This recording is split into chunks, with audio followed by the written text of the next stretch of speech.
آنکھ میں دوائی ڈالی تو روزہ ٹوٹے گا یا نہیں ٹوٹے گا؟ بڑے بڑے جو فقیہ ہیں، بڑے بڑے علماء ہیں، بعض کہتے ہیں یہ ٹوٹ جائے گا، بعض کہتے ہیں نہیں ٹوٹے گا۔ اب عوام کیا کرے؟ ہاں جی روزہ ہویا کہ نہیں ہویا؟ وہ تو کہندا پہ ٹوٹ گیا، وہ کہندا نہیں ٹوٹیا، اور میں کہڑے پہ سجاواں؟ آج کے دور میں بڑے بڑے علماء کرام، بڑے فتوے جنہوں نے لکھے، بڑا نام ان کا چلتا ہے، وہ یہ فتویٰ دے رہے ہیں کہ آنکھ میں اگر دوائی ڈالی تو روزہ نہیں جائے گا، روزہ نہیں ٹوٹے گا۔ کیوں؟ وہ آگے دلیل دے رہے ہیں۔ علامہ شامی نے بھی یہ لکھا، وہ فلاں فلاں علماء نے، ہمارے بڑوں نے یہ لکھا کہ اگر آنکھ میں دوائی ڈالی ہے تو روزہ نہیں جائے گا، جبکہ اس دور کے جو محقق علماء کرام ہیں جن کی ہر چیز پر نظر ہے، وہ یہ کہتے ہیں کہ روزہ ٹوٹ جائے گا۔ اب مسئلہ کس کا سچا ہے، وجہ کیا ہے؟ تو اس کو آپ ذرا تھوڑا سا تحمل کے ساتھ اس مسئلے پر غور کریں، کیونکہ بڑا یہ اہم مسئلہ ہے اور اس کی بنیاد کو سمجھے۔ جب انسان بنیاد کو سمجھ لیتا ہے تو بہت سارے مسئلے ویسے ہی حل ہو جاتے ہیں۔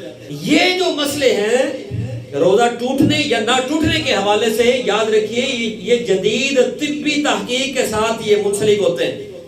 ہر دور کی جدید تحقیق کو دیکھا جاتا ہے، کیونکہ اس کا تعلق علم فقہ سے نہیں بلکہ اس کا تعلق علم الابدان سے ہے، تشریح الابدان سے ہے، طبی تحقیق سے اس کا تعلق ہے۔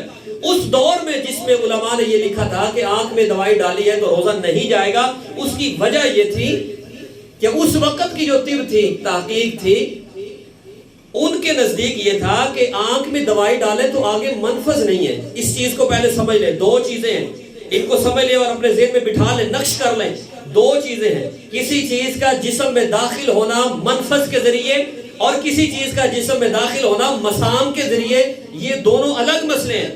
مثال کے طور پر جسم پر آپ تیل کی مالش کرتے ہیں، وہ تیل اندر سرائیت کرتا ہے، اس کا اثر اندر ہوتا ہے، ہڈی درد کر رہی تھی وہ آرام آ گیا، بام لگائی وہ آرام ہو گیا، آپ نے لگائی تو اوپر لیکن وہ مسام کے ذریعے جسم میں جذب ہوئی۔ اگر آپ نے پیٹ کے اوپر، مثلا پیٹ میں درد ہے، آپ نے پیٹ کے اوپر دوائی لگائی ہے، بام لگائی ہے، تیل کی مالش کی ہے، اب وہ مسام کے ذریعے جوف معدہ تک پہنچ گیا، تو چونکہ یہ مسام کے ذریعے گیا ہے روزہ نہیں جائے گا۔ شریعت کہتی ہے جب کوئی چیز منفذ کے ذریعے جائے گی تب روزہ ٹوٹے گا۔ اب یہ آپ نے مالش کی، یہاں پر تو کوئی منفذ کسے کہتے ہیں؟ داخلی رستہ، کوئی ایسا رستہ ہے وہاں پر جانے کا کہ جس کے ذریعے ڈائریکٹ یا انڈائریکٹ وہ چیز کسی رستے سے گزرتی گزرتی جوف معدہ تک پہنچے۔ اب یہاں پر تو رستہ ہے ہی نہیں، یہ تو مسام ہے۔ آنکھ جو ہے یہ ڈیلا، یہ منفذ ہے، لیکن اب یہاں پر یہ دیکھا جائے گا کہ آگے کیا اس کے آگے کوئی ایسی رستہ ہے کہ جس رستے سے گزر کر وہ ڈراپس آگے معدے تک جاتے ہیں یا نہیں جاتے۔ پرانی تحقیق یہ تھی جو جس بڑے فقہاء علماء نے لکھا کہ روزہ نہیں ٹوٹے گا، ان کی تحقیق اس وقت کی طبی تحقیق یہ تھی کہ یہ جو آنکھ میں دوائی ڈالی جاتی ہے یہ مسام کے ذریعے حلق تک پہنچتی ہے، منفذ کے ذریعے نہیں پہنچتی، آگے منفذ ہے ہی نہیں، رستہ کوئی ہے ہی نہیں۔ لیکن اب کی تحقیق اور ہے، اب آپ جدید مشینری ہیں اور جدید تحقیقات ہیں، ہر چیز کو اندر سے وہ جانچ لیتے ہیں کہ اندر کیا چیز ہے کیا نہیں ہے۔ تو اب کی جو تحقیق ہے وہ اس کا مسئلہ اور ہے، وہ پہلی تحقیق کے بالکل یکسر خلاف ہے۔ آج کی تحقیق یہ کہتی ہے کہ یہ جو آنکھ کی پتلی ہے جب آنکھ سے ڈراپ ڈالتے ہیں، اس کے بالکل کنارے پر ایک چھوٹی سی نالی ہے، چھوٹی سی نالی ہے۔ جب آپ آنکھ میں دوائی ڈالتے ہیں، ڈراپس ڈالتے ہیں، تو وہ دوائی اس کا قطرہ اس نالی میں جاتا ہے اور اس نالی کا نام ہے لیکریمل ڈکٹ، جس کے ذریعے سے وہ جو نالی ہے وہ ناک میں جا رہی ہے۔ یعنی آپ نے کہا آنکھ میں دوائی ڈالی ہے اور اس نالی کے ذریعے سے وہ پہنچی ہے ناک پر، اور ناک میں ایک نالی ہے، وہ دوائی ناک میں پہنچ گئی۔ اس ناک میں ایک نالی ہے جس کا نام ہے نیزوفیرنکس، جو وہ دوائی اس نالی میں جاتی ہے اور وہ نالی پہنچتی ہے سیدھی حلق میں۔ حلق کی ایک نالی ہے جس کا نام ہے فیرنکس، اس میں وہ دوائی پہنچتی ہے۔ یعنی یہ ڈائریکٹ انڈائریکٹ اندر رستے بنے ہوئے، باریک باریک نالیوں کا جال بچھا ہوا ہے، اور اس نالیوں میں یہ دوائی گزرتی ہوئی اب یہ مسام کے ذریعے نہیں جا رہی، اب یہ منفذ کے ذریعے جا رہی ہے۔ پرانی تحقیق یہ تھی کہ مسام کے ذریعے جا رہی ہے، اب کی تحقیق ہے نہیں، یہ تو منفذ کے ذریعے، تو رستہ موجود ہے۔ اب چونکہ وہ منفذ کا ثابت ہو گیا جدید تحقیق کے ذریعے، اب حکم بدل گیا۔ پہلے حکم اور تھا، اب جدید تحقیق کی وجہ سے حکم بدل گیا کہ آنکھ میں دوائی ڈالتے ہیں، ڈراپس ڈالتے ہیں تو وہ ڈائریکٹ یا انڈائریکٹ وہ حلق تک پہنچتی ہے. تو لہذا یہ فتویٰ جاری کر دیا علماء محققین نے کہ آنکھ میں ڈراپس ڈالے ہیں تو روزہ ٹوٹ جائے گا. سمجھ آ گئی آپ کو؟ مثال کے طور پر آپ دیکھیں نا، اس طرح کے جتنے بھی مسائل ہیں ان کا تعلق علم فقہ سے نہیں، علم الابدان سے ہے. جیسے حضرت امام اعظم ابو حنیفہ رضی اللہ تعالیٰ عنہ، آپ کا اور حضرت امام ابو یوسف کا اختلاف ہے اس بات میں کہ اگر کسی نے عضو میں تیل وغیرہ ڈالا ہے تو آیا روزہ ٹوٹے گا یا نہیں ٹوٹے گا؟ آیا مثانے میں اور جوف معدہ میں کوئی منفذ ہے یا نہیں ہے؟ امام اعظم ابو حنیفہ رحمۃ اللہ تعالی علیہ آپ نے مسئلہ بیان کیا کہ روزہ نہیں ٹوٹے گا کیونکہ منفذ نہیں ہے. امام ابو یوسف بہت بڑے محقق ہیں، آپ نے فرمایا روزہ ٹوٹ جائے گا، منفذ ہے. اب ان کا کوئی ذاتی اختلاف تو نہیں ہے نا، ان کا اختلاف ہے طبی تحقیق پر. ایک کی طبی تحقیق اور ہے اور ایک کی اور ہے، لیکن اب چونکہ جدید دور ہے، اب مشینری ہر چیز بتاتی ہے کہ کیا صورتحال ہے، تو اب کی تحقیق سے یہ پتا چلا کہ مثانے میں جو پیشاب پہنچتا ہے وہ رس رس کر پہنچتا ہے، وہ منفذ کے ذریعے نہیں پہنچتا، مساموں کے ذریعے پہنچتا ہے. تو لہذا حکم لگا دیا گیا کہ اگر عضو میں کوئی قطرہ ڈالا ہے تو روزہ نہیں ٹوٹے گا کیونکہ پیچھے منفذ ہے ہی نہیں. اور اس طرح کے جتنے مسائل ہیں، آپ بڑے فقہا کی تصریحات آپ پڑھیں نا، بڑے بڑے جو فقہا ہیں، ہم جیسے نہیں، جو بڑے پرانے فقہا ہیں، انہوں نے اس میں ایک ہی جملہ لکھا، ھذا لیس من باب الفقہ. فرمایا ان کا تعلق فقہ سے نہیں ہے، علم فقہ سے نہیں، بلکہ ان کا تعلق علم الابدان سے ہے کہ وقت کے ساتھ جس طرح جدید تحقیق ہوگی اسی پر ہی فتویٰ لگایا جائے گا. اب یہاں پر یہ سوال پیدا ہو جاتا ہے کہ لو جی ہم تو سرما لگاتے ہیں آنکھوں میں، تو اس پر تو ہم یہ کہتے ہیں کہ سرما لگائیں تو روزہ نہیں ٹوٹتا. اب ہے تو وہ بھی سرما نا آنکھوں میں لگا رہے ہیں، تو وہاں پر روزہ کیوں نہیں ٹوٹتا؟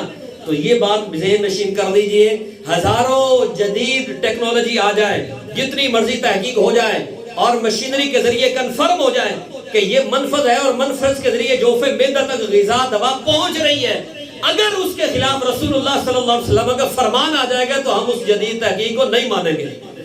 یہ یاد رکھیں. اور سرما ایک ایسی چیز ہے کہ حضرت سیدنا انس بن مالک حدیث بیان کرتا ہے، امام ترمذی نے اس کو ذکر کیا، فرماتے ہیں ایک شخص حضور کی بارگاہ میں آئے، آ کر کہا یا رسول اللہ صلی اللہ علیہ وسلم میں روزے دار ہوں اور میری آنکھوں میں بڑی درد ہے، حضور کیا میں سرما لگا لوں؟ تو کریم آقا صلی اللہ علیہ وسلم نے اجازت عطا فرمائی، فرمایا ہاں تو لگا سکتا ہے.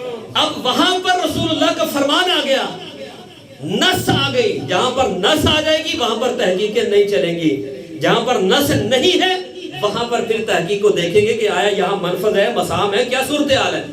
یہی وجہ ہے کہ کان، پہلے کی آپ تحقیق پڑھیں گے نا، آج بھی لوگ کہیں اسی پر فتویٰ دے رہے ہیں. وجہ کیا ہے؟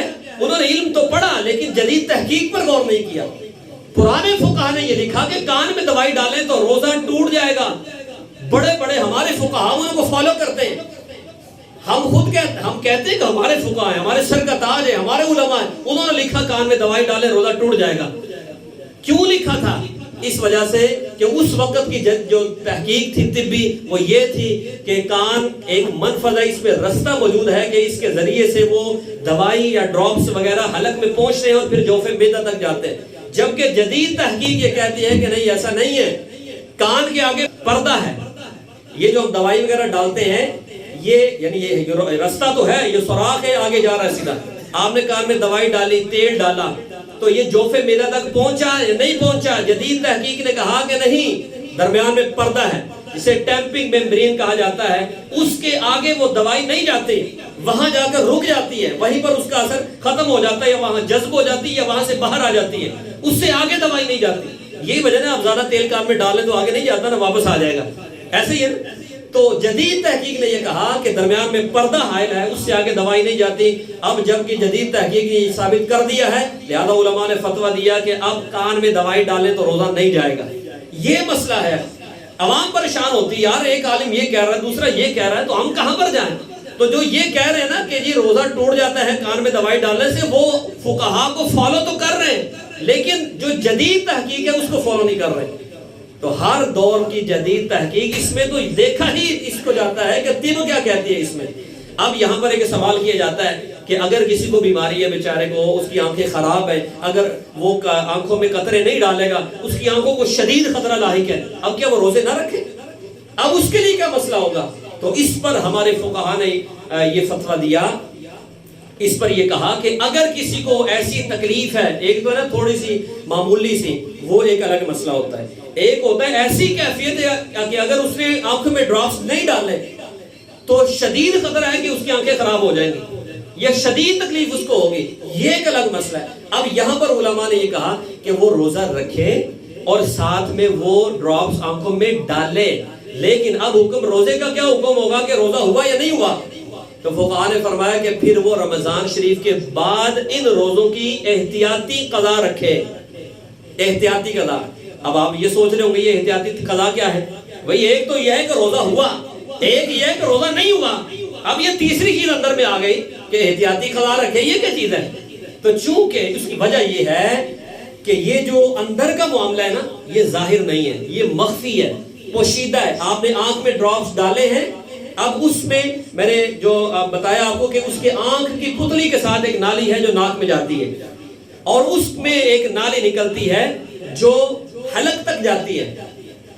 اب اگر آپ نے بالفرض آنکھ میں ایک ڈراپ ڈالا ہے تو یہ تو ہمیں کنفرم ہے ہی نہیں کہ وہ ایک قطرہ چلتا چلتا چلتا چلتا حلق تک پہنچے گا یا نہیں پہنچے گا۔